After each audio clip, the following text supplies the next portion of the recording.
Hey, it's John Foss. Very excited to be talking with Dr. Katherine Ramsland. We're talking about BTK, Confession of a Serial Killer, which is airing January 8th and 9th on A&E, a two-part documentary, 8 p.m. here in the Twin Cities. Doctor, thanks for being with us. Tell us what we're going to see. Okay, well, it's a four-part, two-day documentary, and it's really about a town in the heartland of America that in which a man became a serial killer and terrorized the whole community between 1974 and 1991 when he killed 10 people, starting with a family of four. So that was Dennis Rader, the BTK killer, and he named himself BTK for bind, torture, kill, because he wanted to have a very powerful and effective name in order to really scare people. So the documentary looks at in his mind how he thought, how he developed, but also in terms of the law enforcement at the time, regular citizens, reporters, media people who were receiving messages from him and were terrified that he had targeted them potentially. So you really get a lot of range in this documentary.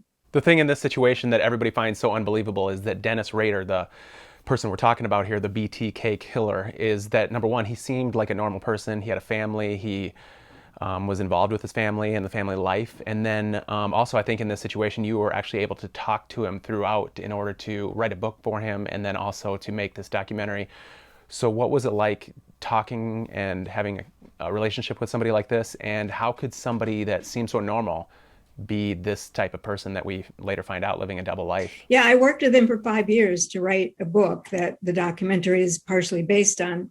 So then we did a lot of interviews as well for the documentary.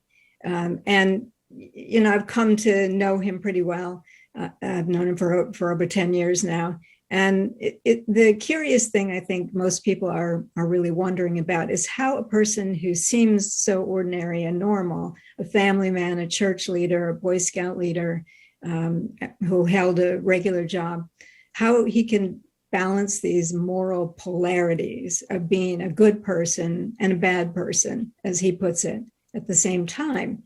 And he describes exactly how the process works. And that's what viewers will learn about is what it was like for him and how it worked for him and how he settled into it. He did not get caught for 30 years.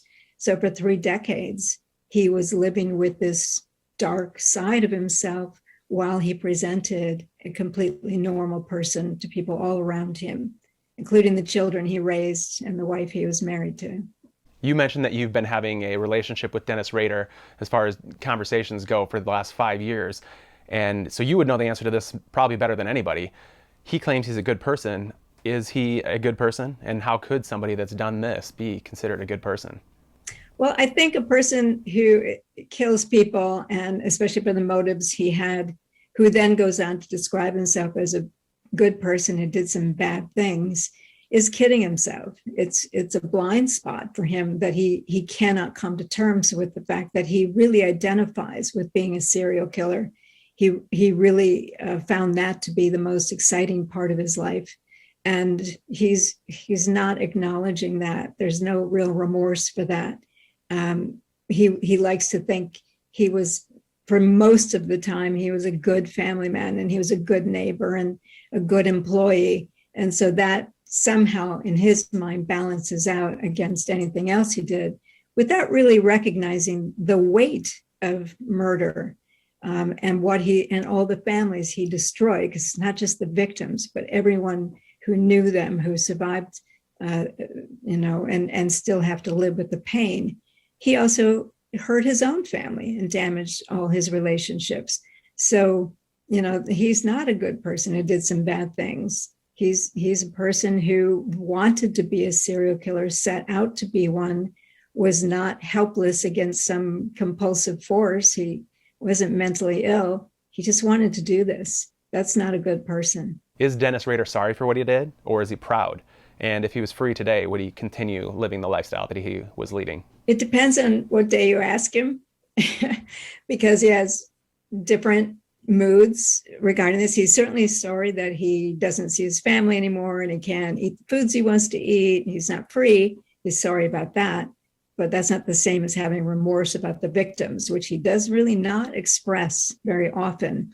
No, I really think that there is certainly some pride he takes in it. He loves that he's getting tons of letters and that he gets acknowledged, and he always talks about when he gets his name in the paper, and this, of course, is a big deal to him.